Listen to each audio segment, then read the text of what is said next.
What's going on, guys? Welcome back to the Cul-de-sac in the Neighbor podcast. I'm Mitchell. David. Well, we've had a successful week. Month, really. Dude. First half off, a month. I gotta say I love the welcome back to the cul-de-sac. It's the best. We might have to start We'll have to write a song instead of "Welcome to the Jungle." It's "Welcome to the Cul-de-sac." Could you imagine though if we actually went out and did that as a karaoke? Like that's the wrong words. Yeah, that's not how that goes. I would never do karaoke. No, ever. That's hands down one of my biggest fears. I can't. Dude, same. I don't like it. I hate the idea of being on stage and singing because one, I'm fucking terrible. Yep, I'm right there with you. Yep. I remember someone sent me. I think it might have been Eno. He sent me this thing that you do. You listen to it and you tell it what tone you hear, if it's loud or quiet or whatever. And it's supposed to tell you if you're tone deaf. And it's like, I did it and it's like, you're not. But it's like, I can't sing a tune though. Like, I have no... People are like, oh, the harmony. I'm like, what the fuck does that mean? Harmony, what? What? Huh? Oh, it's so good. No, I don't get it. Like, I can tell when music's good in terms of like, it's, you know, like... wow, that looks difficult. Or, that sounds good. Right. Mostly because of people being like, that's good. Right. But based off the group feedback? Yeah, and like looking at it, but I have no music ability at all. Yeah. I tried to learn how to play the violin. And back in third grade when they forced us to? No, like I bought one like not that long ago. Like a cheap one on Amazon. Yeah. But you have to be able to do this. And what is this called? Klingon thing? Yeah. Yeah. Spock or whatever? Yeah, I think it's Klingon. But I had to teach myself how to do this. Because you know how people could just do it or like they could like roll their tongue naturally or whatever just by themselves? I had to tape my pinky and my ring finger together. And then your index and then my index and my middle. And I had to practice doing it to do it. And then you had to be able to do the middle too. Like that. And I couldn't do that either. And so my hands actually, I've been told that the parts of my like ligaments or like whatever are fused together on some of my fingers. So they're a little bit connected. Yeah. More connected than other people. It's not terrible. Okay. But like it would make it really fucking like this actually hurts my hands. Jesus. And my hands cramp a lot, so I can never learn. And then I wanted to learn the piano. People are like, oh, get a keyboard. I'm like, no, I want to learn the fucking piano. Right. Like I want to play on a piano. Bench and everything. Never musical stuff. And so singing in front of people. And people are like, well, what if we do one of those things where we go and it's one of those boxes and it's just like your friends? Yeah. I'm like, no, that's worse. Right. I would rather sing in front of people who I will never see again than friends who can torture me about it. Right, who can record it and be like, yo, check this out. Yeah. Like, and I definitely have the friends who would be like, oh, we won't force you to. Like, just come and have a good time. But 6 beers deep or 6 shots deep, they're going to be like, you have to get up there. Yeah. And then I'll be... They'll gang up on you and get you up there. Yeah, it's a big fear thing for me. Like, because I know I'm not good at it. Yeah. And so, like, I don't really do a lot of things that I'm not good at, which I know I need to change and work on. But, like, dude, I've been around people who can sing like no other. Yeah. And like, oh, you tried. I'm like, nope, you got that one on lockdown. It's terrifying for me. I don't like it. Did you see Magic Mike? No. Well, you know what it is. Yeah. Yeah. So... It's a movie about a magic show, right? About stripping. Oh, okay. So, it's got, like... Channing Tatum. Yeah. Matthew McConaughey. Yeah, no, I'm familiar with it. A couple other people. And I guess Channing Tatum was a stripper at one point, but it seems like a lot of those Hollywood guys are, actually. Like, Chris Pratt did it for a second. Really? Yeah. Well, pays the bills, I guess. Yeah, you gotta make money. But there's a scene where one of, like, Channing Tatum in the movie, one of Channing Tatum's friends, or someone that he met, wants to do it because he sees how much money Channing's making. And so at one point, though, he's done nothing to like prepare for, and then you just push him out on the stage, and it's like a full thing because this is like a really. I think what's his name? John Montenegro or whatever. Yeah. I can't remember his name. He's married to Sofia Vergara from Modern Family. Anyway, I actually really like that dude, and I'm upset I can't remember his name, but he's a huge D&D guy. Really? Mm-hmm. Interesting. He has Death Saves, which is his own company, like that takes like heavy metal and D&D and like puts it together. Oh, whatever. Shit. Okay. Which is kind of like what it was at one point, which is why there was that like satanic panic around D&D that people thought like that it was evil, and like had a bunch to do with like Satan and shit. Interesting. But actually, like in the game, you always are fighting demons, and like there's a player character where like you have to be like. Well, there's more, but one of them is Paladin, where you are godly, clear because like you are godly and you're trying to like rid the world of evil. So it's like an interesting weird thing that somehow I think is probably the art. Right? Interesting. Yeah. But they just push him out on stage. Yeah. Like, here you go, do it. And he's just got to start stripping. And I can't think of anything worse than that. Anything worse. Like, in terms of social thing. Like, obviously, like, flaying my feet and beating me in the back of the head with, like, a wooden paddle, I would say that's worse. Dude, I mean, that's like... It's like going to an assembly and having your pants pulled down in high school. Or, you know, like trying to dunk, not dunking, and everyone top before you. Yeah, not even just no recognition. No, but it would be like, hey, you're going to go do the dunk contest. And by the way, there's a dance. You have to dance in front of everybody. I'd be like, nope. Fuck you. I'm not doing that. Like, homecoming court. If you were in the homecoming court, you had to do like a dance thing for the assembly. I remember Jesse was like nominated for that.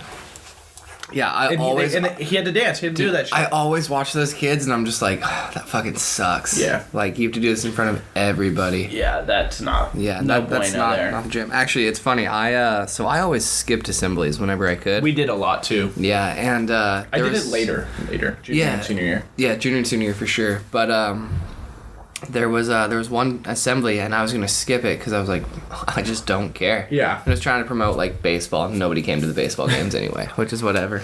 And Aloha was definitely a football school. Football, basketball, and, dude. and even soccer. Basketball, though, no one came to our games, and we were good in my senior year until we had to forfeit all the games. Gotcha. Junior year, there was a decent amount of people. Your junior year, my senior year. Yeah, it was a decent amount, but I think what happened too was that, not to cut off your story, but a lot of the seniors who were playing basketball didn't make the team. Yeah.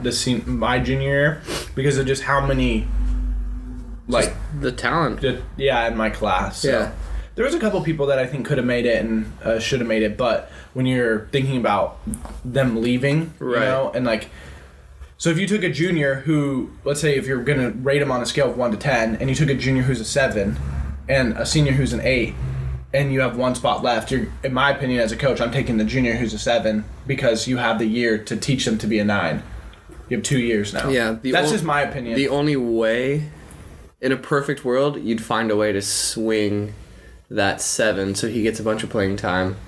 In a perfect world, for sure. Yeah. But sometimes you only got so many slots. No, for sure. And most times in high school basketball, this rotation's like 7 guys. Yeah, no, I hear you. You're right. Yeah. So back to my story. So. Yeah. I was getting ready to skip this assembly, and then these kids from leadership came up and they're like, hey, we need baseball players to talk about the baseball game, like day of the assembly. Oh, no. Right? So they get Tyler Ross, they get Jake Buchanan, and I think they get Scott Loggins, right? And then I think...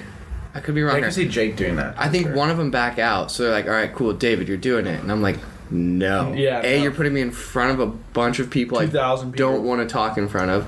B... nothing prepared. Yeah. Well, no, they give you like a little script and everything, but it's just like... Even worse, almost. This is where it gets real bad, though. So those 3 dudes are dressed in like Nike athletic shoes. Yeah, what are you wearing? Well, they were in athletic shoes, they were in shorts, and they were in like dry fit t-shirts, right? Okay.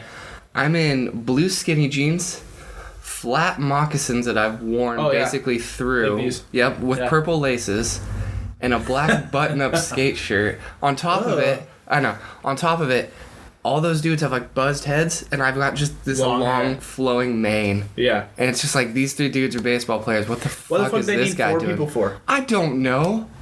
Well, I don't know, but I basically got dragged up there, right? And I said it so... I wasn't there because I don't remember it. Yeah, I mean, good for you. I said it so monotone and just, like, dry that, like, as soon as I was done and went and sat back down, I was sitting right next to one of our assistant coaches. He goes, wow, I don't know about you, but I'm really excited to go to a baseball game after hearing that. I was just like, oh, man. Yeah, I mean, what a terrible way to, like, PR that. I know.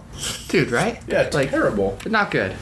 But, dude, yeah, I fucking hated it. Yeah, I mean, Aloha is definitely a football school, and I probably think next basketball for sure, but... Oh, yeah. But... volleyball. Dude, volleyball was so sick. Dude, we had a lot of fun at volleyball games. Yeah, I started, my freshman year, I was dating a girl who played on the volleyball team. And on like the freshman volleyball team. But you know how it goes. If you play on the freshman side of things, usually in sports, especially if they're indoor on the court, JV plays next, varsity plays next, or JV's playing on a different court, and then you all come varsity together. comes in on where the freshmen were playing or whatever, and then we go. Like, we got super into it. Yeah, we did. Like, really into it my junior year, and it was me, John Moore, I think, I want to say Tyler Yarnell too. Yep. And a couple other people, but we had created... There were some really good players. Kimberly Boswell. Kimbo Slice. Kimbo Slice. Dude, man. I remember doing that. I remember when we did that at Forest Grove. Yes, dude. And we drove home next to the bus just like honking at him and they were all loving it. Yeah, who else was on that or who else was on that team? It was a little she was like probably like 5'8", 5'9" Asian girl. She's like Hawaiian maybe. Amanda Osborne? Yeah. I think it was Amanda Osborne. I think so. Yeah. She could jump hella high. Yeah, dude. Like, probably could grab rim. Was Sarah Bain playing when you were there? Sarah Bain, yeah, because she had that soft touch. She faked like she was gonna spike it and then just soft touch, float it, man. Right, and dropped it, yeah. Yeah. And I remember like playing. We like created these chants, right? We did a bunch of different things, and the team was really good. They went to state and they were playing at Liberty, and we just broke. I think we broke their bleachers at Liberty High School. Oh, I do remember that. Yeah, because we were just being so rambunctious, and like there were in our yearbook. There's like pictures of like the crowd and stuff. Dude, the crazy thing too though is like they like actually would like hear you and turn around and acknowledge you, and like you could see they were trying so hard not to. Yeah, like rough. They would crack smiles and shit. Like whenever our crowd for football got crazy too. Yeah. My senior year they did. Yeah, I kind of skipped a couple football games. Yeah, I mean, my junior year, your senior year, we were okay. We went to the playoffs, but we weren't great. Like we didn't do over. We played. I can't remember who we played, but we played some team. Sheldon. Played Sheldon, I think. We played Grant first, just mollywopped them, and then we played mollywop. Yeah, haven't heard that ever. And then we played Sheldon, I think. Okay. Got our shit kicked in. You know. And then next year. The next year, just was so fun. But I got into the crowd sometimes, but there was a couple like cheers and things that people did that I hated. Like, I hated the roller coaster thing. Yeah, dude. You know where someone got in the front and did that, and then I hated that shit. I love the I, and then like 2 or 3 people in the front yell I, the crowd yells that, and then believe. Goes through it. Yeah. I believe that, and then it gets to I believe that we will win. Oh, and it was, I remember that one. Yeah. I think we took it from like a Utah school. Yeah. I know it wasn't BYU, but it was like a Utah State school or something that did it, and it was for basketball, and it was just the whole stadium did it. It was like, oh nuts. Shit. Yeah. And so we started doing that, and it was really cool. But yeah, like I would say like baseball, soccer, lacrosse. Softball even, and our softball team was good. Yeah, my senior year at least. I don't remember the other ones, but I think wrestling too. Like not very many people showed up for a lot of other sports. Yeah, wrestling I think was okay. Yeah, it was a bigger team too. So it was. Yeah, dude. I remember though like volleyball, basketball, and football. Like, probably in that order were my favorite 3 to go to. But dude, I remember basketball too. Like my senior year when you guys were good. Yeah, we played good too. We played really good. It was so fun to go because like these schools would be talking shit, and then like you guys would just go on a run and we'd be up, and so like all of a sudden you're just talking shit with these people, like Westview especially. Dude. Yeah. Oh, Westview kids would talk shit. So like hate Southridge. We would talk shit. The best part though is like I'm a very like quiet and shy individual, but when I'm like in a crowd and I can kind of hide, I would just like duck down and just yell a bunch of shit. Yeah. Oh, it's the best. The worst one, though, was I did it once, and one of the administrators worked with my mom at Highland Park, and he saw me, heard me, found me. He goes, hey, did you guys hear that? That's hear the that? worst. And I was like, no, I didn't hear anything. Like, he's like, all right, cool, I'm going to hang out here just for a minute. I'm like, oh, shit, you got me. Dude, yeah, it got bad too. Like in terms of what you could say, you couldn't even you couldn't even get on someone for airballing a shot. Yeah, you didn't be respectful. It's like, listen, I was all over the refs, man. If you're airballing a shot, you deserve to be heckled a little bit. Nah, even when I airball a shot, and no one says anything. I'm like, I know what they're thinking. They might as well say it, dude. I was all over the refs. Yeah, I would just give them hell. I didn't care. Never really did. My senior year, I didn't play football since freshman year, so my senior year was fun though for the crowd stuff. Yeah, no, definitely. Yeah, it's really cool if you guys are, going to, I always say this too, if you go to a professional game, and you just don't get into it. Like, if you're not like doing the, you know, clapping or cheering at all, the game's not that much fun. But if like, you get into it, it's like a blast. Remember when we were watching the Pelicans game? We were there separately. Oh, And Jake Layman just started hitting threes. Dude, there are people in that crowd who don't clap. You know what I mean? And like don't freak out. Oh, you gotta freak out. You have to, because it's no fun. Like you're if you a robot? just you gotta take the. You just have like no emotion. Yeah, but even like there was other games that I went to where we played like good and we were winning, but I just wasn't super like crazy. I was just like, you know, slight clapping when we did all right. Right, a little birdie clap. But it wasn't as much fun as when I decided to go for it, and that's a lot of times what happens with. I mean, pretty much everything. Tanya and I were talking about school dances the other day, and how girls always. Usually wait for guys to ask them to dance. Right. But if you went to the dance by yourself, as a guy, you're like, I'm not going to go ask a girl because she might be here with the date, right? And you're in your head, you're thinking, I'm here by myself for a reason. Yeah.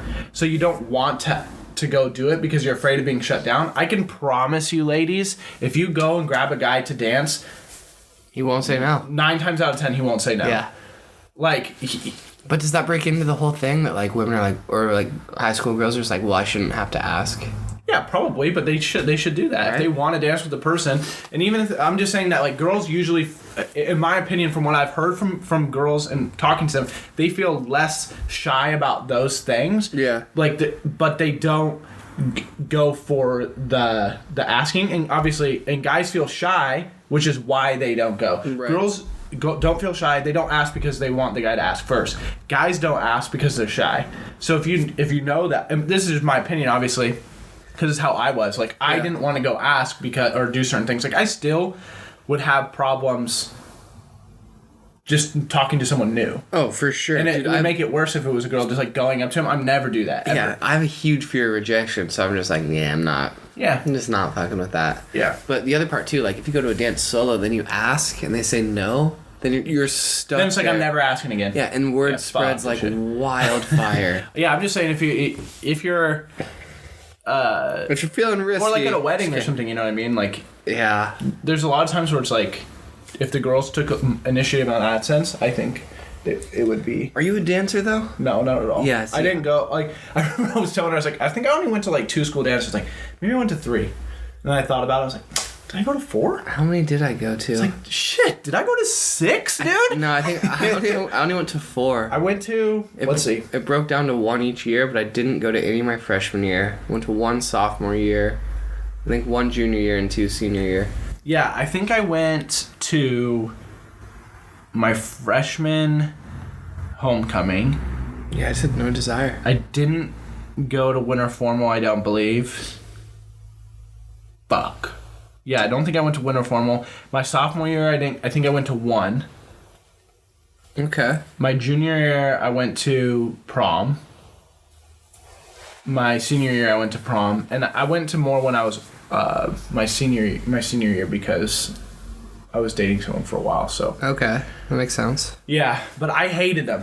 1, because it was like $89 a fucking ticket. You gotta go rent some shit that you gotta do dinner. You gotta do dinner. You gotta take pictures, and I fucking hate taking pictures. In that setting, like, I don't mind taking pictures with like friends and stuff like that. Right. But even it's weird because even with Tanya, when she wants to take pictures, I'm like, oh, why? Like, I throw a fit for some reason. I don't know why. I think this is my view on it. Like, girls are always looking for that perfect picture. You know? Yeah, that might be why, because I've gone through pictures with girls and they'll take a picture, like, not good enough. My hair was kind of like, can we switch sides? Because this is my good side. Fix the angle. It's just like... Yeah, hold the camera higher. And then so after you do that 10 times and they still don't find one that they like, it's like, fuck. Hey, there's a program, Photoshop. Yeah, I'm not doing this anymore. Yeah, but it's exhausting, man. Yeah. That is just... And I don't like how I look when I don't know. Self-conscious stuff, I guess. I'm right there with you. Like my teeth and the chompers. Like, yeah. But I think that might be part of it, is like after a few times of like not finding a good enough picture. Yeah. Pisses me off. Just can't do it. Yeah, it's It's a struggle, man. I hate those people though who like they take one photo and they're like, all right, cool, it's perfect. It's like, fuck you. What do you want? You want 2 pictures at least? No, I mean like where they like the first try and they're just like, oh yeah, you can't nail the first try. No, because I don't give a shit. But people that I'm usually in photos with are like, no, we got to redo it. Oh and yeah, yeah. No, same shit. Are you It's kind of weird, but just because I turn around, it's on my bed. Do you make your bed in the morning? Every morning. Why? Because it makes me feel like I got something done. Start the day right. I remember. Plus, I love. See, I don't feel that way at all. Really? Yeah, I feel like what a waste of time. Wow, it takes all like 2 seconds. Yeah, waste of calories. Dude, literally, you just pull the corner up. I mean, unless you're just. I sleep like a monster. Yeah, Jesus, man. I wouldn't make my bed if I was you either. Yeah, no. Or I would just sleep on top of the bed with one blanket. Which I've been doing the past couple nights. Yeah, it's super hot. Because it's hot, yeah. For some reason, I just hate it. I fucking hate making my bed. Yes, and I never do it because I want that bitch ready and open for me when I'm ready to go to bed. And she always is. But there's something nice about, like, pulling the covers back and it's, like, fresh sheets in a way. Actually, here's something funny. So I was in Bend last weekend and I made, like, before I left, I put fresh sheets on my bed so when I came home I could have fresh sheets. Yeah. Got home and it was so hot, couldn't use them, right? So I'm like, all right, whatever. Oh, because they're metal? They're burning? What? No, Jesus. It's just super hot in my room. You just didn't go over the covers. Yeah. So like for the past 4 nights, I've slept with like one blanket on top of like my comforter. Mm-hmm. And last night it was finally like cold enough that like I could still sleep with the fan on, but like pull the covers back. How do you guys not have AC? We're actually looking at installing it now. Yeah, I would. Yeah, I know, right? No, we've been here long enough. I don't think we're looking at selling the house or moving, so... Yeah. My mom's actually about to sell this house. Oh, really? Yeah. No shit. She's looking at it, yeah. Because, like, I'm a few months away from being able to look and buy. Yep. And then, what the fuck does she need? 4 bedrooms and a, 2,500 square foot house. That's dope. Yeah. Good for her, man. So, she's looking to downgrade and do all that kind of stuff. It's weird, though. Because we've had this house since I was 5. Maybe like 4. Dude, you told me I've been in that house since 2. Yeah, so... I know exactly what you're talking about. And I've not always lived here. Could have lived other places, but... Right. It's always been here, like, when I came back. Yeah. So... That's wild, man. Yeah, a little bit of a bummer. Kind of sad about it. But...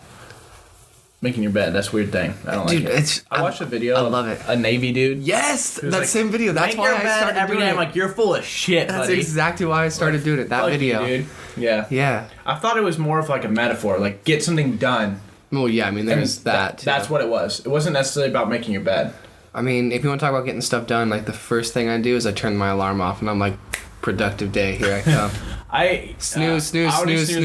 Stop. Oh, I've been snoozing like a monster lately. Yeah, I only snoozed once. I set my alarm for, I think, like 6:30ish. Yeah. And I'm out of bed by 7:15. I've been burned by alarm clocks on my phone enough times where they don't go off, or I turn them off while I'm sleeping, I guess, because I don't remember waking up and turning them off. Yep. I remember being late to like some, whatever it was, basketball games or whatever, because my alarm just didn't go off.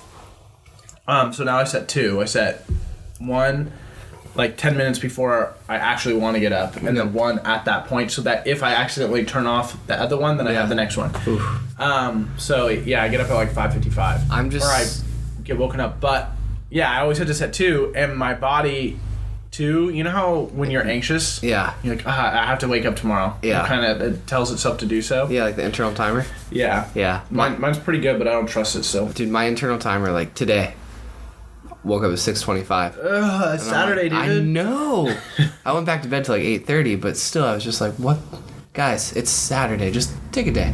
Yeah. Take 2 days. Sleep in. Relax. Yeah. You want to go on vacation? I can't sleep in too long. Well, I mean, I could if I really wanted to, but it will ruin it for... I absolutely hate now, because back in middle school, high school, during whatever, if it was summer or winter vacation, we'd stay up late and wake up late. Yeah. So I just remember all the times that I stayed up until 5 a.m. and then didn't wake up until 3 p.m. Dude, There's lost. I mean, technically, you're really probably not losing that much time. But it's like... But you're losing time in which other people are doing stuff. Because when you sleep from 11 p.m. to 8 a.m., not very many people are doing anything within that hour. Especially at that age. Yeah. I remember, too, like, I'd be up early getting stuff done. It's like, hey, man, you want to go, like, longboard around? Like, I just woke up. And it's 11:30, dude. Yeah, what are you doing? Yeah.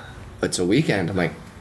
Yeah. For me, it's I think I woke up at 8 this morning. I laid in bed until like I wanted to get up and get in the shower or whatever, but it was way nicer because now I feel like even though it's 10, I've been able to do some stuff. Yeah, I got it from my phone because you can do a lot from your bedside, dude. Dude, you can. It's crazy. Yeah, it's funny. I was thinking about this. Like, I really want to take the dive into social media and, like, use it at more than just face value. And, like, try to understand it. Dude, some of it's cool, but this is dangerous as fuck. Oh, big time. Because it can be addictive and because it's toxic as shit. Because people post stupid-ass stuff. I just heard that in Canada they were doing a test. I think I was watching a Chris D'Elia post on YouTube. Okay. It's like a short clip. I think it was him, where in Canada, they are removing the ability to see other people's likes. Yeah, I heard about this on the radio. And for me, it kind of goes two ways. Like, it's probably better for mental health, for sure. Right. I only see the liking stuff, or, for instance, like with the podcast. Like, I'm into the analytics side, and obviously we're doing it, and I'd like people to listen to it. Right. So... I'm really into that part of it.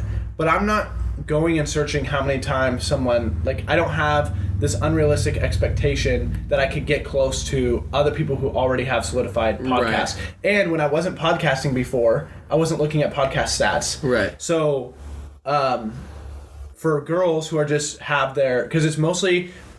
statistically, it's mostly girls, right? Who have a problem with social media in terms of mental health. Yeah. There are guys, obviously, but the statistics show that it's mostly girls. And they if you're not an influencer, I guess if you're not somebody who is making money from it, right, and you're only doing it for fun, like I don't get the being really upset about the like stuff, but I understand how it could be that because I've done stuff that require views, likes, retweets, those kinds of things. But if you're not doing that thing that requires it, it's such a weird way because also 95% of people who post shit on Instagram that are influencers, they're fake, dude. They post and alter everything that they do. Tanya shows me shit because she's really into vlogs and like those kinds of things. And she likes certain YouTubers that have, I guess, blown up since she started watching them. Right. I have one guy that I watch who does breakdowns on rap and hip hop. Oh yeah. And he really breaks down each line, and he can kind of give you the history of why that line was cool or what it really meant. It worked, because a lot of people, if you're listening to somebody who's rapping really fast, it goes over your head. Yeah, you're just like, that's impressive. You're just like, all right, cool, I gotta get this word. Yeah, that's impressive. Now I can sing. Yeah, so he breaks it down. His name is on YouTube. It's The Third Ernest. Okay. And it's super cool channel, one of my favorites. And I feel like I've watched him because I think I subscribed to him when he had like 500, and now he has over 10,000. Yeah. So it's like the hipster of his channel, right? Yeah. And she sends me these things of these girls who, because I'm sure guys do alter their photos in terms if they're doing like muscular stuff and things like that, they kind of alter them. But I've seen some crazy shit that she sent me, that she'll send me a picture of the post. Yeah. And then there's a picture of the person on the day that they were taking photos. Like the original. And they look nothing. Yeah. Like absolutely nothing. Like they will literally Photoshop like 25 to 50 pounds off their body. Dude, yeah, it's ridiculous. And then these girls, this is what it does. So if for whatever reason you're an influencer and you do this shit, fucking knock it off. Because it's gross, man. You're a liar, and you make these people feel inadequate because of your lie. Yeah, I mean it's dude. It's gross, man. It's striving for the unattainable. It's like going back to Barbie figures, dude. Like it's such an unrealistic anatomical thing. And that's why it's a doll. Yeah, but still, like Barbie has it all. Yeah. Barbie's got the dream house. Yeah. Barbie's got the sports car. I'm gonna be like Barbie. Barbie's got different editions of Ken. On any given day, she can pick one. On several days of the week, I feel like Barbie. Really? I got it all, bro. Like, when you really think... Like, if you break down and thinking about stuff, it's not always like this, but there are days, too, like, definitely days where I feel like my life's so good. Oh, 100%. I got everything. It's so hard for me to say what I want for my birthday or Christmas because I feel like I have everything. I hate asking for gifts. Yeah. I hate it. It's like, dude, I don't know. It's like, spend that money on yourself. There's definitely stuff that I want, but, like... I have a lot of shit. Because people always talk about poverty in America, too. Yep. the richest person or the poorest person here is like rich in other places, right? So, it's just one of those things where it's not always, you can take Twitter and Instagram and stuff at face value, but most of the time there's so much stuff going on behind, and they're altering shit depending on who you follow. Well, you gotta find people who like you really like, and you just have to what I've noticed is if you want to like blow up on a certain platform, like you have to pick your niche.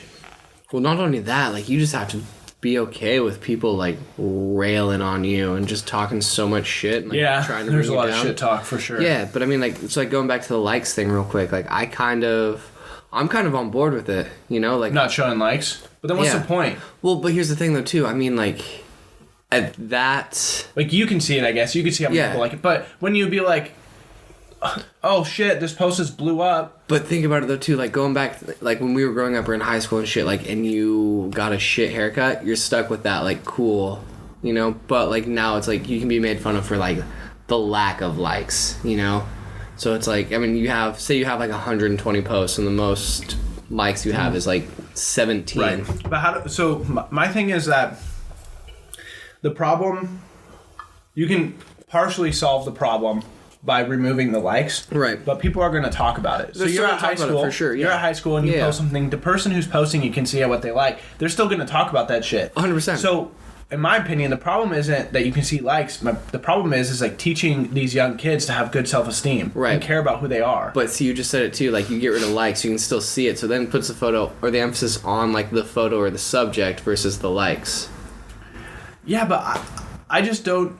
I mean, I don't know, but like for me, I've never been like, oh, this has 3 million likes, so let me look at it. Yeah. No, I mean, I'm not. I mean, I have friends who send me stuff and like it's cool. Like Nigel Houston, man, he just finished remodeling and rebuilding this house, and like the views up there are unreal. Yeah. And like I look at his stuff more so for the views of his house versus like his sports cars or anything. Yeah, there's definitely like everyone has their own thing. It's just weird to me that the solution to the problem of social media is removing a piece of it.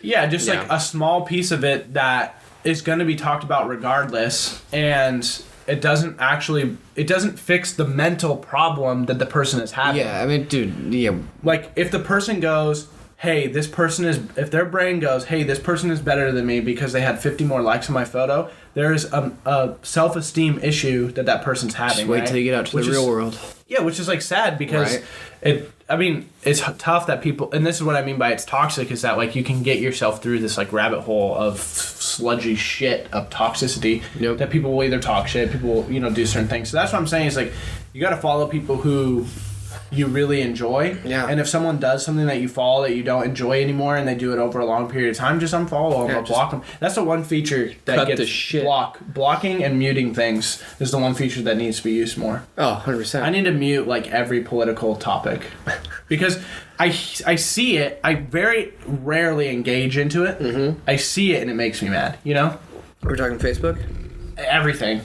Twitter's bad too. Twitter's really bad. Yeah, Twitter. And not only that, but it's just the social media can put out all this misinformation. So people they read this one article or 3 articles and then the echo chambers come. Yeah. And it just rolls around their head that they just know everything about this topic. Oh, that's the best. And then they're an expert. And then like you go talk to somebody else. Yeah, they're an expert. Yeah. Next week I'll be on CNN talking about my point of view. Yeah. Tune in. I go, shit. I always just try and push positivity because that's just what it really helps. Like I posted on Snapchat, I think, and maybe even the neighbor's Instagram. Like if you can find a friend who gasses you up, or friends that gas you up and really, really help you, right? In terms of this mental thing, or in terms of like buying something. I remember I read this post, and this is one of my probably the only posts that I've liked in a long time on Facebook, which was people jump at the idea of buying Yeezys or buying Jordans or whatever. Yeah, Jordans or Tyra Banks makeup or blah, blah, blah, blah, blah, whatever celebrity endorsed or celebrity created thing. But then, like, if you open up a restaurant, they expect a discount from you. Yeah. Or if you open up a clothing line, they're like, hey, I saw that this shirt was $40. I'm a good friend, right? So can I get it for 10? Yeah. Like, or can I get it for free? Hook me up. Yeah. And Like, it should be flipped. Yeah, that's funny. Right? You have all the money in the world, you know, Kanye, give us free shoes. Kanye? You know, whatever it might be. Right. And it's really interesting. So if you can find friends, 'cause I have a couple. And I think the hardest part is when you have some friends who do it, some friends who don't, and on the side of your friends who don't, your family doesn't either. Mm-hmm. Because for whatever reason, we put a lot of stake in what our family approval. Right. Or at least I did. No, I used to. I don't so much anymore. I still do big time. I do a little bit because it obviously feels good when my family is happy with what I'm doing. But like if I'm really happy with what I'm doing, fuck 'em. I don't give a fuck. Yeah. Yeah, because like I enjoy it. It's my thing that I like, and I'm not going to give you shit about some shit that you like unless you can see that it's like really harming their person. Yeah. And so Eno, my friend Eno, is one of the best friends I've ever had. And a huge reason, I mean, I think he's genuine. I think he's a good person. And he's super kind and he's funny as fuck. But he gasses his friends up, not just me. But like when I was streaming, talking about it, telling me that I was doing a good job and helping me try and figure out things. If he gave me a suggestion and I didn't take it, he respected that and moved on, tried to give me a new one. And he never felt like me saying no to one of his ideas was a personal attack on his like intelligence of the idea. That's right. It was just like that that wasn't for me. It could be for somebody at the time. Like, hey, here are my 2 cents. Do with it what you want. And I mean, I reciprocated that. Like, I got to go watch him play in Atlanta. Yeah. Play professional video games, get paid for it, and I got to go watch him. That's tight. Not very many friends get to do that. No. And not very many people have that opportunity to even go to an event like that. And he's one of those guys who are just like, dude, this is your shit. Like, he told me that the other day. He's like, this is your guys' shit.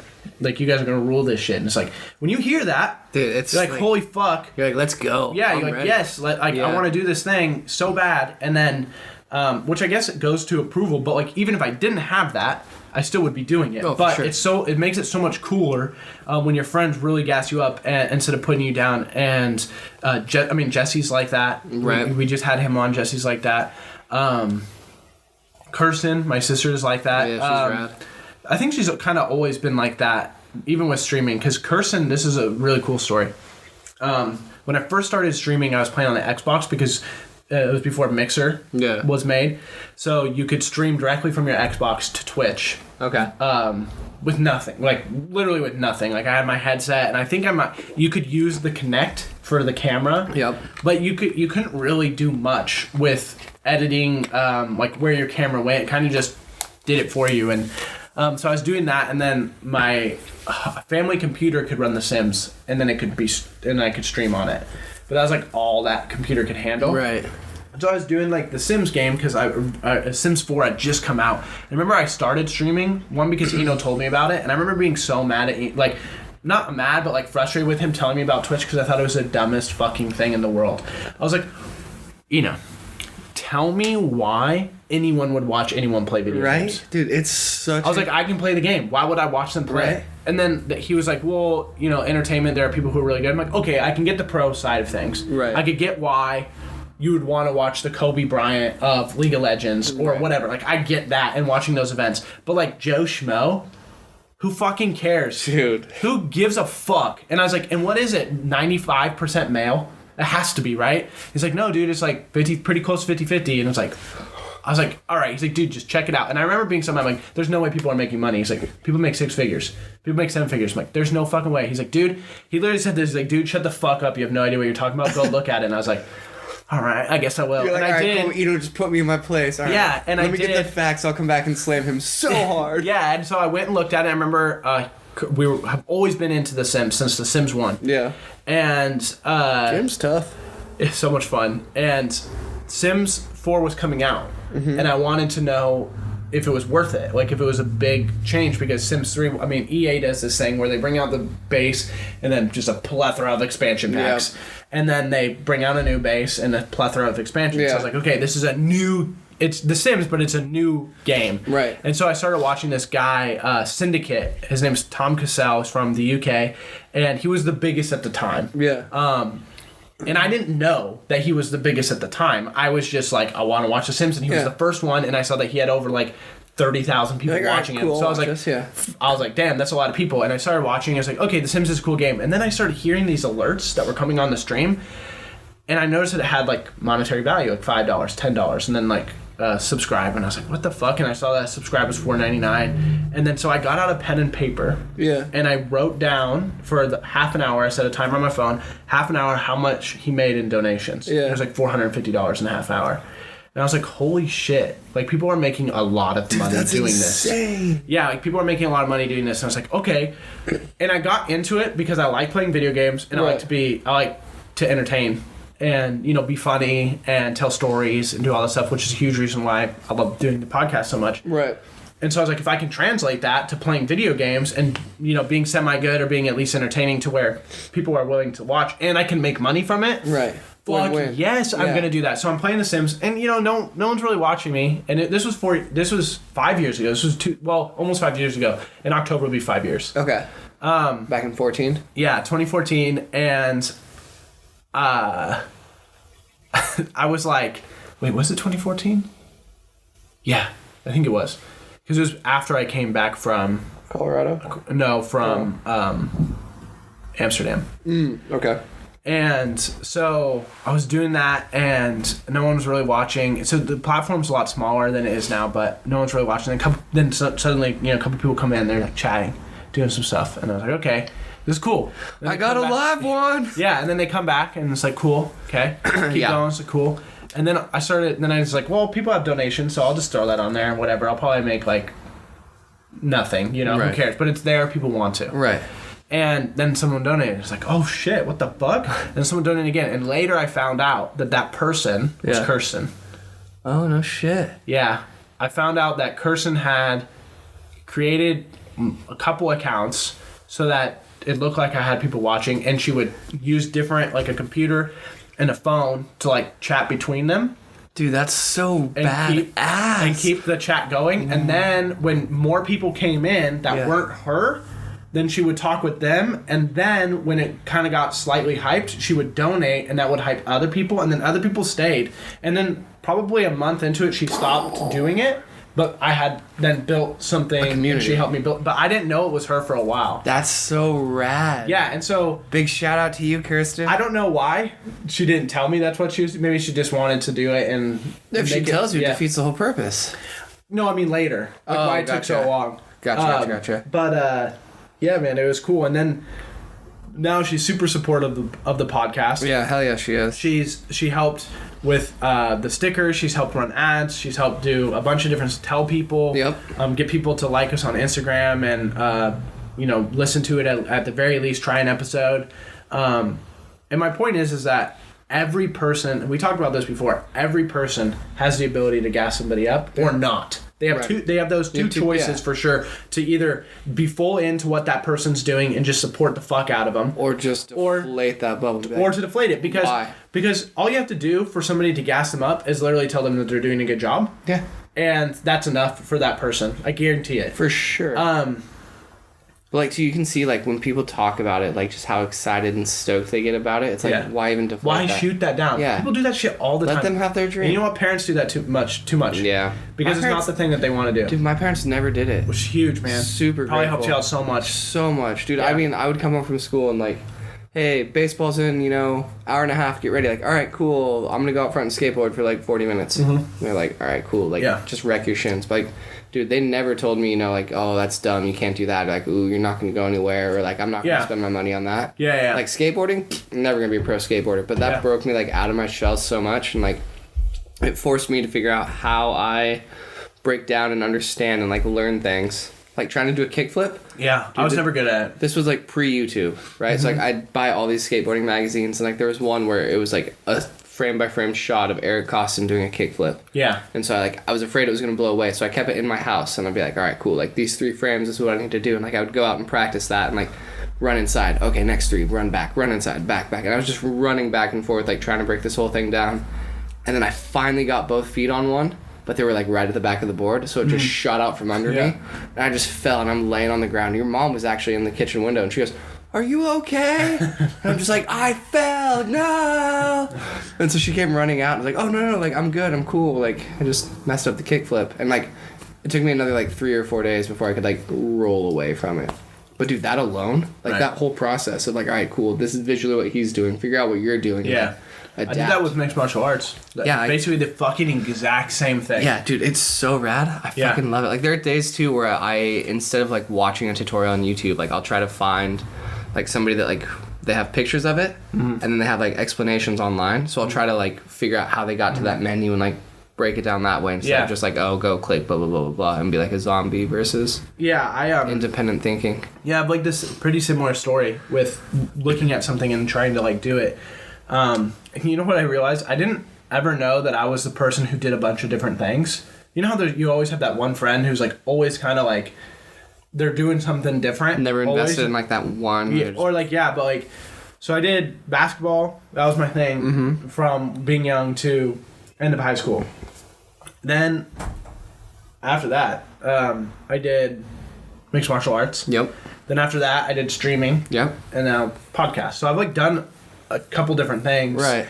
And it's gone over years, but after basketball, after high school, 2011, I didn't have a physical thing to do anymore. Right. Because basketball was over, I didn't get any offers. I probably could have maybe gone to like a D3 school and tried to play, but I didn't want to do it. And so I decided to like take up boxing because the UFC was kind of on its really exponential rise of popularity. Yeah.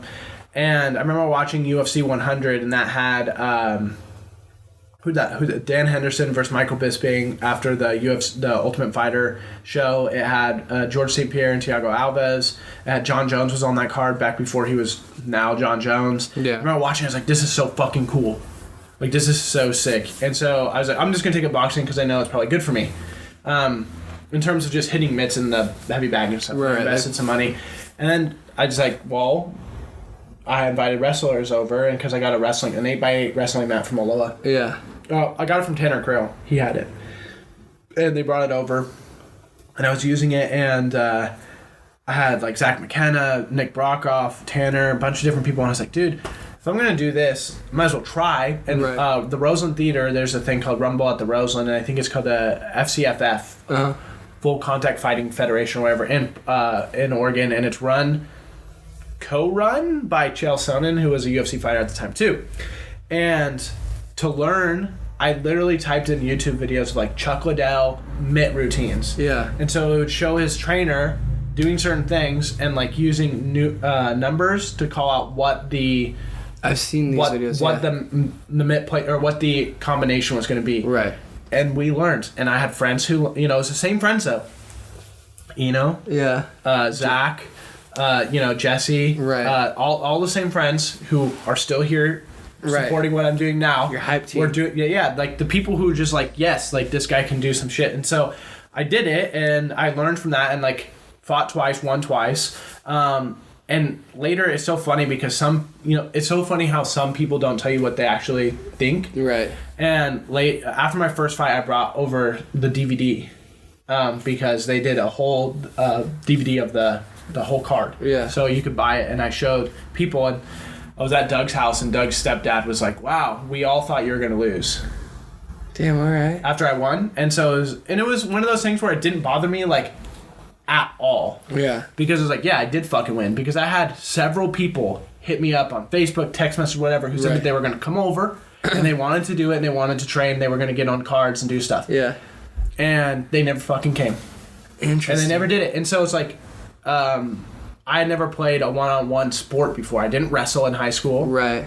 I didn't, I don't know what else. I didn't play tennis. Yeah. I didn't do any of that stuff. Golf, pretty much one-on-one. Yeah, I didn't do any one-on-one thing. And then I didn't do any of that shit. Right. And then to have people who were supposedly tough and strong guys or fighters or whatever, self-proclaimed like tough guys, didn't want to show up and do shit.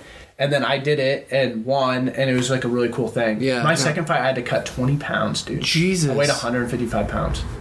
Good Lord. Yeah, it was rough. Did you just drink water? Dude, I'm... Like, that sounds terrible. Hungry the whole time. Yeah, I bet. I weighed in. Once I was done, I was eating candy and shit. Hey, Mitchell, these are carbs. You can't eat those. Yeah. What? Mm-hmm. Oh, but I love them. It was a lot of, like, chicken salads with, like, balsamic vinegar. Okay. And, Yeah, it wasn't a lot. Chicken and rice a lot of the times too. But it was like working out, and it was tough to do, but it was worth it. It was cool. So here's a question. Yeah. Knowing you eat poor, like when you eat poor, do you enjoy it, or are you like, I'm gonna regret this as soon as I'm done eating it?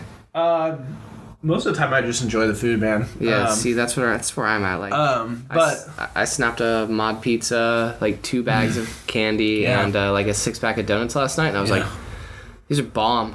I love it. I don't usually feel bad for like what I'm eating.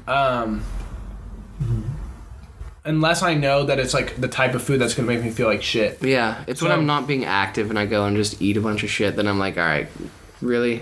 Yeah, and I mean, but I love shitty food. I love food, yeah. Dude, it's so most of the time I don't really feel that bad. Yeah, I'm right there with you. Yeah, but I could see, I mean, there is that part of me too, because of training and doing all that stuff, that was like, if I'm in the gym and I do all this work and then I go and I eat McDonald's, like, what was the point of doing all that work? So there is some of that. Should have just done 3 sit-ups and not eaten the McDonald's and we're even. Yeah, like I should have just, there's stuff like that of feeling guilty because I just replaced, or I just basically rendered all the activity I did useless. Yeah, because I ate some shit. But there's a lot of new studies and things like that come out that, there's like intermittent fasting that helps. Right. I started drinking a gallon of water a day. Yeah, it will fill you up, and you pee a lot too. Yeah, but like I feel so fresh and like clean. It's interesting, and like water's huge. I'm not a big one in diet. Like I try not to change my diet. Like I've been eating more turkey than like beef. Yeah, and that's the biggest shift that I've had. But see, like that isn't a diet to me. No, and it's not. It's not a diet by any means. Because I can't do it. The second you tell me it's a diet, it's like, all right, cool. So I can't eat these. All right, yeah, I'm going to Taco Bell. I'm going to get Wendy's on the way home. Well, diet those implies Cajun nuggets. All right, cool. To me, diet implies short term. Yeah, for sure. Just make it a lifestyle. Diet, short term. Yeah. Yeah, just try and find. That's the thing. It's like, don't do these. I think macro diets are one of the better ones, but you have to find a way to make it less.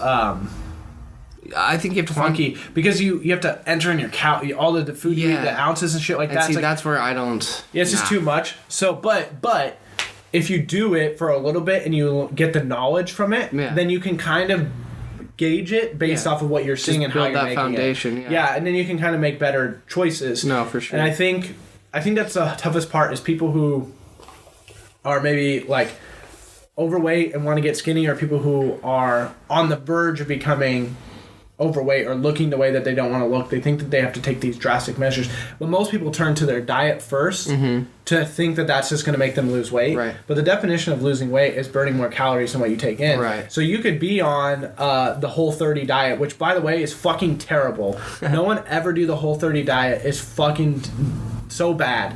And I fucking hated that diet. Just not a fan, huh? But yeah, dude, because it's no sugar, no grains, like no dairy, there's so much shit that you can't eat, and it's just like sounds like all the good stuff. Yeah, it was really all the good stuff, and the people I was doing it with like quit halfway through, and I did it for somebody else. Like I joined with them because they were having trouble, so like I'll be there to like motivate them, and I was the only one who finished. Because day 15 I could have been like, fuck it, I'm gonna do some shit. Right. But I was like, no, you might as well I'm gonna finish this shit out of spite. Fuck you. Yeah. And I did. Because the person who I was doing with, she was like, big into smoking, there's no smoking. Big into drinking, no drinking. So she wanted to like really have a healthy lifestyle, right? Oh, shit. And she made it like maybe 10 to 12 days. And she's like, well, I kind of cheated a little bit. And I was like, okay, what happened? She's like, I was like, you have a little bit of wine? And she's like, yeah, 3 bottles. Like she had friends over and just had like gone through 3 bottles. Like that's not kind of cheating. Like 2 sips, 3 sips. Yeah, like cheating. Have a glass, fine. Right? Have a cookie. Oh, I'm cool with that. God. But like she was just like, fuck it. And then since that day, and that's the thing, is like I'm big into routine. So if you go to the gym 5 days a week for a month or 2 months or whatever, like you're fine. But if you miss one day, it's like you kind of fuck yourself. You go on vacation. That's what happened to me. Yeah, that's what's gonna happen to me. Yeah, you go on vacation. You're like, God, I don't want to do it anymore. I was in Bend last weekend. I'm like, all right, cool. Like, I'll kind of get back into it this week. Well, next week I'm in Bend. Yeah. For a bunch of days, so I'm like, not half-assing, but just trying to stay limber at the gym. And then after that, it's like, all right, cool. Then we'll get back on the horse. But yeah, dude, there was a stretch where like 3-4 months, like I had a routine. I was set. I was going, and then something came up, and I was like, all right, well, I can miss the gym today. Like, I'll just go do that. And then that one day, it was just like the gym all of a sudden was like, I can brush it off. Yeah. So much easier just to like brush off and say no. It's such a slippery slope, man. Yeah, it's definitely tough. The gym thing, but yeah, diet wise, is just find something that works for you forever. Find something that works into your lifestyle. Forever. Don't change your lifestyle for the diet. That's my thought on it. Yeah, just find something that will work for you. Not that I'm an expert, because nobody wants to hang out with a dude who can't eat fucking anywhere. Yeah. Sorry, I can't go there. They don't have this option. That's the other thing too. Like, obviously, if you have an actual allergy or something of that sort, like, fine. Yeah. But you know how hard it was? I couldn't imagine how hard it was to be around me when I was trying to lose weight. They're like, let's go get food. And I was just like, I can't eat. Dude, that's the other thing. Do they serve dust? I can eat all the dust I want. Oh, my dust and water. You guys have Parmesan cheese? Yeah, can I just get a bowl of that? Yeah, just that. Sorry, what? Yeah, that was the other thing I noticed too. Like, once I stopped eating out, like, that was a huge game changer too. Yeah, it saves so much money. Oh, so much. It's stupid. But dude, mod pizza, man. You said you got mod. What'd you get on your mod? I just got the Mad Dog. It was just a bunch of meats. I think it was like beef, pepperoni, and I think like sausage. Which is probably the beef. Yeah, dude, it was super good. Yeah, I always. Oh, and then I tried their garlic bread. Yeah, it's good. It's alright. It's not bad. Their pizza's fucking good. Dude, their pizza is phenomenal for like $7 or $8. Yeah, I think it's $8.50 for personal. Like the original? What, 12? 11. 11 inch? 11 inch. Oh, it's so good though. Yeah, I mean, those so 4 good. slices is just like, oh. Plus, mod's super cool because you can put whatever the fuck you want on it at no extra charge. And yeah, that's so true. Like, because if you go to Domino's, you go to Godfather's, you go to wherever. Pizza Butt? Yeah, wherever, and you, like, oh, I want 4 toppings. That topping's going to cost you, like, $9. They're cool. After you get to a certain that point. First one. Yeah, you get 2 toppings. After that, it's $3.50 a topping. Yeah, you're just like... Or whatever, and now your pizza, two medium pizzas are $30. Yeah, or you just go next door to Albertsons, buy it, chop it up, heat it, slap it on top of the pizza. Or you go to Mod for $8.50. Yeah, there you go. So, I always do the Mega because it's thicker. The bigger crust? The bigger crust because I've never had the mega it fills crust. me up more, so then I can eat like two slices. Yeah. And then I can save some for later. Interesting. See, I just get real good about thinking about things as a whole, not like the pieces. So like, all right, cool, that full pizza. I can put half of that away, whereas I just ate a whole pizza. What was a 4-inch pizza? No, I ate the whole thing. Yeah, I ate the whole pizza. I have to sneeze. Can happen. Don't do it. Okay. Like Bagel Bites, dude. Oh, I love Bagel Bites. Bagel Bites are so good. You can eat a whole thing, a whole tray of Bagel Bites. Really? Yeah, because it usually comes in like, it has that yeah, the little silver microwavable thing, and then dude, there's like I 4. remember those. I could just be like, do you remember Totino's pizza rolls? Yeah, pizza rolls, yeah. Which one? Bagel Bites or pizza rolls? Where do you stand? Which one would I choose? Yeah, you can only have one. You get it free till the day you die. Free until Bagel Bites. Really? Yeah. I'm going pizza rolls. I think Bagel Bites taste better. Really? Yeah. I've just burnt the fuck out of my mouth on Bagel Bites one too many times. I'm like, pizza rolls. Dude, I burned my mouth on some pizza rolls too. But I have too. It's just a little harder for me. All those are really good, man. I haven't had those in a long time. Probably because I'm not 12. Dude, you want to keep rolling? You want to keep rolling down the 12-year-old chain? Dino Nuggets. Remember those? They always taste better than the other ones. Yeah, they always do. Yeah. I don't know if it's because they're shaped like dinosaurs. You can play with them, but I remember at the dinner table once, there was like a T-Rex and a Stegosaurus one, and I was playing with my food. And I sat there and like I made the T-Rex take a bite out of the Stegosaurus, so I took a bite out of it. Yeah. And I just flooded it in ketchup. And my dad. Last week? I think it was like last week before. That's like, what the fuck? My dad's just like, stop, just eat your nuggets. Yeah. And I just stared at him. I was just like this. What? I like it. Because I remember watching Jurassic Park not long before that, and I remember I was just staring at him going. Just like the Stegosaur dying too. I didn't get Dino Nuggets for like a week after that. Yeah, you got them taken away from you. I did. Sure did. I think he said the only way he'd give them to me is if he chopped them all up before. Are you dating anyone right now? Negative, sir. No, not even like going on dates. Oh, a little bit here and there, but not really. Do any of the girls that you've ever dated do this shit where they treat text messaging, Instagram, and Snapchat as 3 different versions of you and conversations? So like you could be talking about a family thing that you're about to do this weekend on text message. Yep. And they get more juvenile as you get to the more juvenile app. So then you get to like Instagram and it's sending each other memes and having a conversation about the memes, and then you get to Snapchat and it's just filtered random bullshit. Shit, yep. It's just like, here's this thing. And the other day I was having a conversation with or Tanya had text me or something and I wasn't responding on the text message, but I was talking to her on Instagram. Yeah. And then as I was talking to her on Instagram, like we had talked for back and forth like 3 or 4 times, and then she sent me a text and was like, "Are you alive?" And I was like, "What the fuck are you talking about?" Like I'm literally talking to you right now on Instagram. She's like, "Yeah, but you haven't texted me here yet." What? Like, we're having a conversation right now, so she's like treating me as 3 different people on 3 different apps, you know. So well, my favorite is never do that to you. Why do they do that shit? So, dude, it's not just like I hate it. I shut it down almost every time.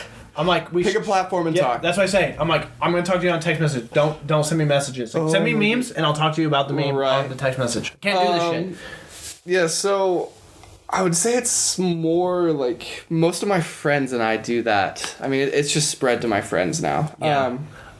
I mean, the girls not so much. Really? Yeah. I mean, that's all she does is different ones, and then I forget to text her at all. Yeah. Because I'm like, I can't do this. I can't multitask. I've done that. It's the worst. There was one girl I was talking to, and like we were having a really good conversation, and I read the message, and then something came up, so I put my phone down. Yeah. And like in my head, I'm like, oh, I typed that out and sent it, and like 2 days go by. Always. Yeah, and she's just like, did I offend you? And I was just like, What? I was like, oh, I forgot to respond. Fuck. Yeah. And she's like, if you don't want to talk, it's fine. I'm like, what? No. Like, I forgot to respond. And she just took it to the complete extreme. I was like, all right, well. Girls be doing that too. See you later. Gosh, I was having a conversation with Kirsten about something. I was like, hey, you should word this way. She's like, oh my God, like, the world's over. She's like, they probably hate me now. I was like, no, that's not what I'm saying. I was like, just change the verbiage of what you said. You can say basically the same thing without making it sound so negative. Dude, right? And then she's like, oh my God. You know what Relax, I'm surprised? Kirsten. You know what I'm surprised isn't a degree in college? SMS interpretation. Yeah, you minor in that? Dude, like, oh. Your psychology degree? Sociology. No, I'm saying for psychology. Gotcha. Minor in SMS texting. Gotcha. Dude, so you like, know what's going on? People pick it apart. I've been at, like, bonfires or, like, parties where, like, a message comes in. They're like, oh, my God, what does this mean? What does this mean? It means what it says. Yeah, well, no, but earlier he said this and this, and, like, he didn't put a smiley face there, but he put a smiley face here. Yeah, it's just like, yeah. All right, cool, you added a smiley face. You get a little extra time right now. This reminds me. My friend James, his wife Kylie just became a real estate agent. I can't remember what the place where she works at now. I think it's Fox something. But she had posted a picture of her. She got headshots done for like her business cards and whatever, and they look great and they look really good. But Tanya and I were making this joke that whenever we would like, oh, you look so cute, but then put a random emoji, like emoji that doesn't make any sense. Just doesn't fit? Yeah, like a frog. And like what people would think, right? Or just like, oh, you look so cute. And it's a whale. Like, what, how would people interpret it, you know? And we started doing it on, like, with hers first, and then we started, like, I would go and find someone's picture, and I would, put like a response to it, and then I would screenshot it and send it to her. Like, would this be funny?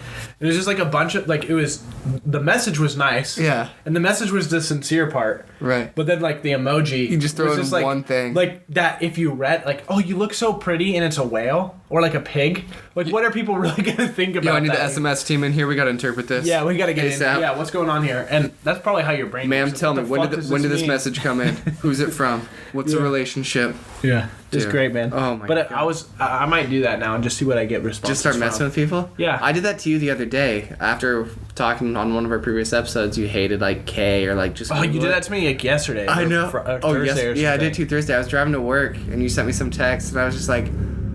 I can't type a long response. Like, what'll get him going? So I was like, oh. So I just sent K. And like, as soon as I sent it, I was like, all right, cool. I'm just joking with you. But, dude, I could not. The reaction was priceless too. So worth it. Hold on, I'll find it. Oh. It's here somewhere. Oh no, I know. But, oh, Honey, no. I loved it, man. I died. Sausage. Fucking stupid. Dude, my buddy showed me this thing. He says when you walk into the club and you see a dildo, and it was just listen. It was a baby deer known as a doe, and its body was a dill pickle. Dildo. Wow. Dude, it was funny. I need to see the picture. I know, I'm trying to find it. But, yeah, you sent me Kay the other day, and shit pissed me off. It was the best. Like, Kay? Ugh. No one likes that. No one has ever received that response. No one has ever seen that response of Kay and been happy about it. Dude, I just stopped responding. I was like, oh, that was good. No. That was a good response. Thanks. The best one I ever did, though, I was driving to the gym, actually, and one of my friends responded with K. So instead of responding, I just straight up called him. He goes, what's up? And I'm like, one letter? Too busy? Like, what's going on? No, I just, you just what? Yeah. Come on, man. What's this friendship worth to you? One letter? I'll back out right now. All done. And he's just like, all right, dude, like, chill. And I'm like, no, I'm going to take this conversation and delete it. Don't one letter me. I have to find it by typing in what I think my response was. Can you do that? I think so. Dude, it's just in the messages. I know, but I can't find it. Just scroll up. I can't find it. Jesus. Anyway. What are the odds I find this before you? Probably fast. Probably pretty fucking good. Yeah. Have you watched anything lately? I started watching Breaking Bad. Dude, yes. That makes me so happy. Yeah. You know what I think about Breaking Bad? Oh, it's not so great. Tread lightly. I don't think... So, this is the thing. First off, how many episodes in are you? 5? 6? Okay. Too much has happened too quickly. Okay. It was, hey, we cooked some meth, and by the way, we just killed 2 people. Yep. What the fuck? You just, dude. Like, and he was just nothing. There's like, yeah, you know, we got him, we did the battery acid thing, put him in some acid, broke him down, and there you go. But here's the crazy thing though too, like, you gotta appreciate it. It's like, he's entering a whole new world, so it's like so much chaos and shit is just out of his control. Keep watching it, and I'm curious to see if you think the same thing. I mean, I will. I'll definitely keep watching it, but it's hard for me because the suspense of it, of like a certain show, is because some things have happened. There's the K. Found it. Yeah. When we were talking about how we wanted to post something. But yeah, what the fuck is she barking at? Shadow Boy. Yeah, probably. Dogs can see that shit. I know. But yeah, it was just like the show. Usually a show, when it gets to a suspenseful moment like that, on a caliber of that level, it's because other things have happened. So there's more at stake. But like, we're episode 2, and it's like, we understand that he's the main character. Or, I mean, I do because I know now. Right. But like, you can't put him in jail. Like, there's that plot armor of that. Like, he's not going to go to jail or prison. Right. He's going to find a way to get out of it, and then he's going to cook more meth. Dude. Like, I know that that's going to happen. So I think maybe that's the frustrating part, is because I know that there's plot armor at this point. Back when it first came out, you might have been like, well, he could go to prison, and then he could do a time jump or something. Yeah. And I guess it still could, but I know but it can't do the time jump because he's got fucking cancer that he's dying from. And, you know what I mean? Like, dude, just keep watching. So, yeah, but all I'm trying to say is, like, it says that he has cancer, and he can't, lung cancer, like, almost, I think it was like 3rd, what do they call that? Like, when it's like a stage. So yeah, stage 3 or stage 4 almost. Yeah. And they're, like, you can't just be like 10 years later, Walter White, like, he'd be dead. No, for sure. So, I don't know. Like, I'm excited to keep watching, but that's just where I'm at right now. Is a lot of shit has happened in a very short amount of time, and I'm like, it's hard for me to be like, no, for I'm sure. just like, whatever. Dude, just once more characters are introduced and everything, like, that's how I feel about Breaking Bad, or not Breaking Bad, Black Mirror. See, I've only seen 1 episode of Black Mirror. Ever, yeah. Mm-hmm. There's some decent ones. Just watched it's it. Like all technology based and how it could do certain, be a certain way. Goes one way or the other. And I watched this season, I watched the Miley Cyrus one, where it was basically a dark version of Hannah Montana. Interesting. Because she played a pop star that was Ashley O or some shit like that. And then in real life, obviously, it was, or I guess fake life, whatever. She's Miley Cyrus and Hannah Montana, and then this she's Ashley O and whatever her character's name is, and this is a dark version of it. And it was okay. Yeah. But there were so many ethical things like in the episode. So spoiler alert, if you don't want to know, don't listen to this next part. But she gets into a coma, and they have this invention that they can put on her head, and they can take her thoughts and like how she's writing music, and they can put it and create music while she's in a coma. Oh, jeez. There's so many ethical things. Like, nobody would just be like, yeah, that's all right. Right. Do that thing. Yeah. Ashley would want us to have this. Like, no, like, it's such a stupid thing that, you know, and then they're like making, they made like an AI of her. The girl's still alive. She's just in a coma, but they made like an AI of her, of like a hologram that can like answer questions and like perform. Yo, I gotta pay my mortgage next week. This girl gotta be in Asia. What are we gonna do? No, that was the thing, was that they could actually send Ashley everywhere because she could be in a hologram. So you could have concerts in every city, you know, at the same time, because it's just a hologram and it's someone in the back like being her. Sleeping, getting paid for it. But it's like, dude, no, this is stupid as fuck. Isn't that what Black Mirror's for though? To like kind of push that? They push a little bit of stuff like the I think the first episode was with Anthony Mackie, so the guy who played Falcon in MCU, and he's now going to be Captain America. That's right. Yeah, and or at least what we think. Yeah, I forgot about that. But they play this video game where they put these little things on their temples. Yeah. And they can then feel what's going on in the game. They're in the game. I don't know that I'd like that. That's weird. Yeah, it is weird. But so they're playing like a Street Fighter style of characters, and actually the girl who plays Mantis, is in it Guardians? As well. Yeah, and Avengers. No, does she still have the? No, she's super pretty. But so Anthony Mackie's playing a male character. Mm-hmm. His best friend, who's a guy, is playing the female character, and they just start fucking in the game. Okay. And they can obviously feel certain things, but I don't know if it's not necessarily because it's just the euphoric feeling of sex, I guess. And so now all these dudes want to do is get into this game so they can just fuck each other. And now it becomes weird at dinners and being around one another. Do they know they're each other's characters? Yes. Yeah. Shit. Yeah. And it's this weird thing that if someone told me, hey dude, you can play this game and you could fuck that person, it's just no. I'm not going to do that. Yeah. People would. That's definitely a thing that people would do. But, gosh, it was weird. But it's exactly what Black Mirror's for, but I don't think that means that the show is good. Right. There's an interesting concept of it, but it's not Well, there's concept good. And execution. There's some things that just don't ever need to be made, but the concept was awesome. Yeah, they had one that was kind of a cool episode with some twists. It was virtual reality or augmented reality. Okay. So you go into this haunted house, and then it can predict your fears, and that's what comes. There's an HBO show that's doing something like that. Oh, really? Yeah, they're kidnapping children and using them to produce their fears to take over and attack shit. Yeah, I'll look it up and send you that trailer. Yeah, it was just a really that one was really interesting because of the twist that happened and what was going on. Yeah, because you didn't know if it was real or fake or no. That's wild. Mm-hmm. Interesting. Yeah, but that is what Black Mirror does. It pushes it takes a technology and then pushes the kind of the ethical or moral understanding in line and tries to see how close or far it can get pushed past it. One of them was a dating app one. Okay. But you didn't know it was an app when you were watching the episode.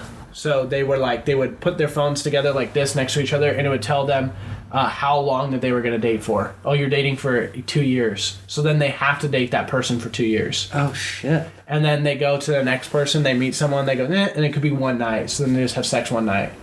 And then they go to the next person and it says 8 years. Oh. It never says so it could say 8 years but not married. So then pretty soon they look at that shit and they're like, oh my God, I'm going to be 40 by the time I'm done dating you. Oh. So it was interesting. So there are interesting episodes of Black Mirror. Yeah. But of the new season that I have seen, which has been 2 episodes, I've not very much enjoyed it. So on a way different spectrum. Remember the movie In Time? Justin Timberlake. Yeah, they had the you can time see how on long there. they were alive. Yeah, that was that's their how currency. Their currency was time. Yeah. I was thinking about this the other day. That'd be such a wild thing if that was real and like people could see when they were gonna die. I'd be very curious to see how people would live their lives then. Like, would you still go to the same 9 to 5, or would you like be like, cool? No one would go to night. Well, I've got like 6 months left. Well, that's the thing though, is because if you work, you can get more time. Yeah, but that was the scary part. All you had to do was take their arm, and you could just take their fucking time. Yeah. I would be wearing armor around my wrist. No one's touching that shit. Well, you know what I'm saying? Chastity belt. Yeah. Because that's literally all they had to do in the movie was like take their arm, flip it over, and they could do and suck all their fucking life out of them. Yeah. But that movie, I mean, it's a cool concept. Cool. No, it's a really cool concept. Yeah, I enjoyed it more than I thought I was going to. Yeah. But but get rid of the fact that like you can't trade time. Like if you could just see how much time you had. Yeah. Right. That'd be fucking wild. It would be terrifying. Yeah. Too. It would be for sure. You just look down and it's like you have 6 months left, and there's nothing you can do to change it. Just a little Sharpie, just color in like a 1. Yeah. I got 106 months left. Yeah, it would be interesting. I hope that I can find a TV show that intrigued me as much as like Lost did when it first came out. Game of Thrones when I first got to watch it, but I haven't found that. I feel like TV shows aren't really doing that anymore. I feel like it's all like superhero short shit now. I like the superhero stuff, to be honest. I like a portion of it. I love the MCU. Obviously, there's parts of it that I don't like, but probably my biggest and one of my only like real biases towards movies where I'm just like, I like that stuff. Yeah. I think the biggest reason why I like it is because I like things that can connect like that. So one thing that I always wanted to do, and my thing was I was always into writing and reading, and a bunch of my friends weren't. And I think one thing that I always wanted to do was come up with a world. Let's say a zombie apocalypse world, right? Okay. Let's even put us in the example. You, me, and Jesse, since he was our last guest. Oh, I'm fucking dead. No. You write a zombie apocalypse thing from your perspective. Yep. Zombie apocalypse happens, boom. You know when you first start writing that I'm home and or that I'm not home. Right. I'm somewhere else. You write your story. Well, I write my story. And Jesse writes his based off of their perspective, and with certain things that are baselines. Yeah. That's a cool, and then you can take that and you can make them intricate in terms of like just overlap.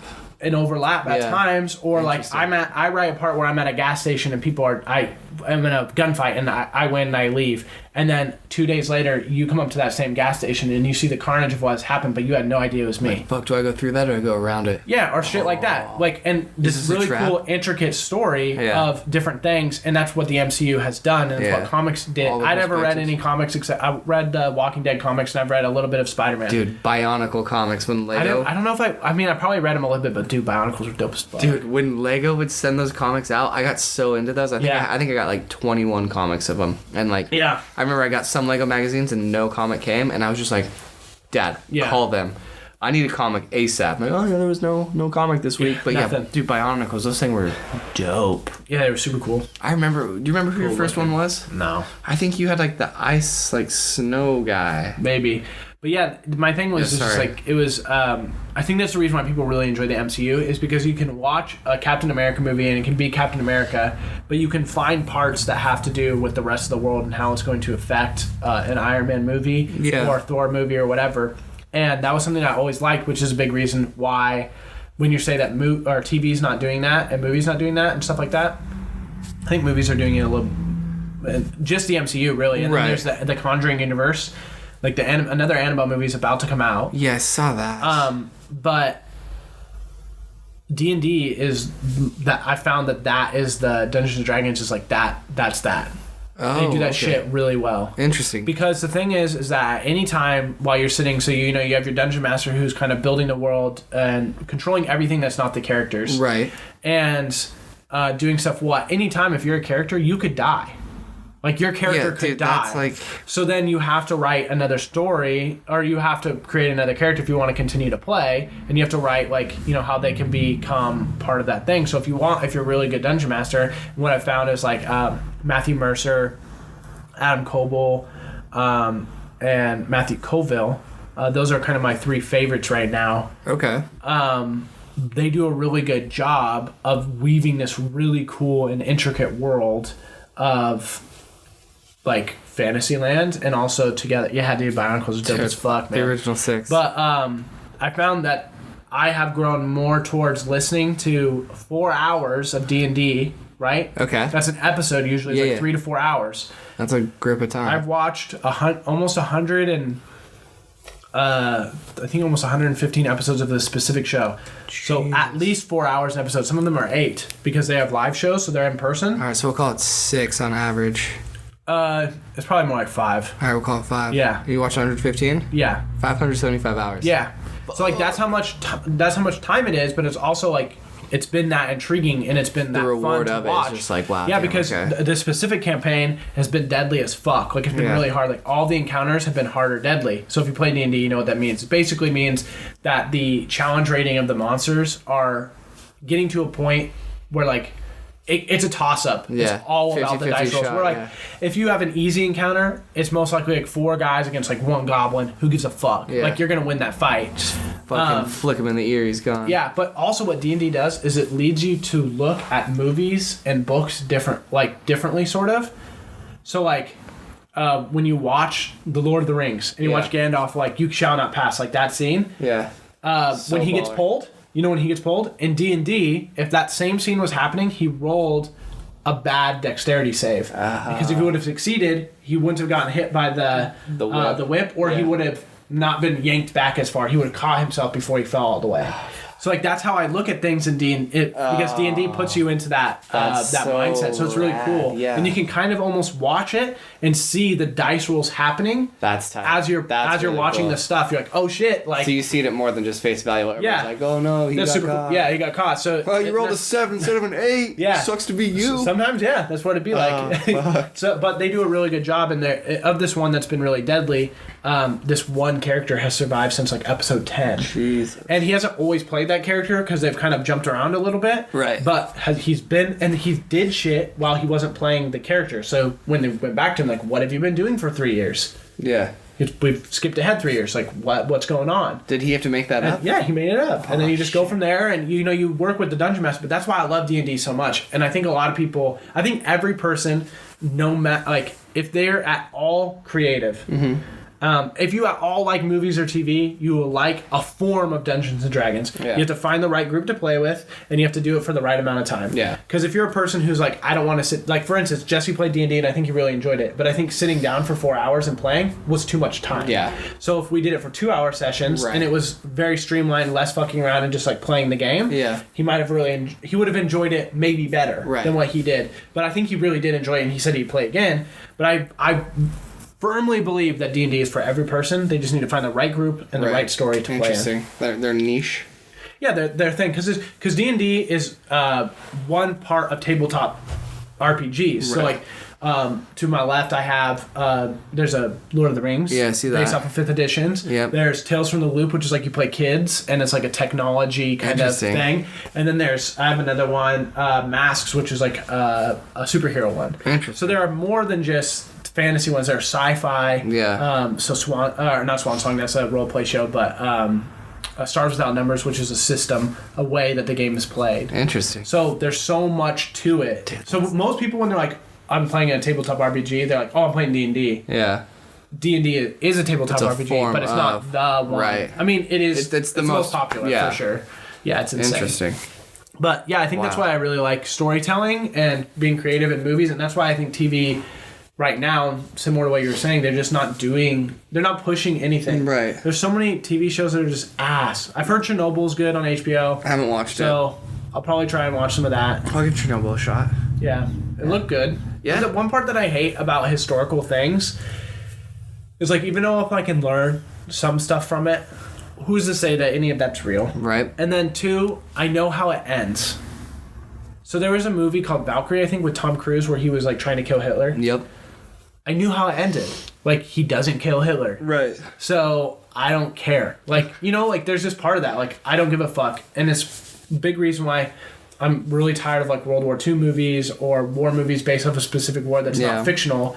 Is like, I know how this ends. But if you can do a fictional spot of World War II, like, if you take, for instance, I think they just did this. Like, they made it like a zombie thing. Like, the Nazis were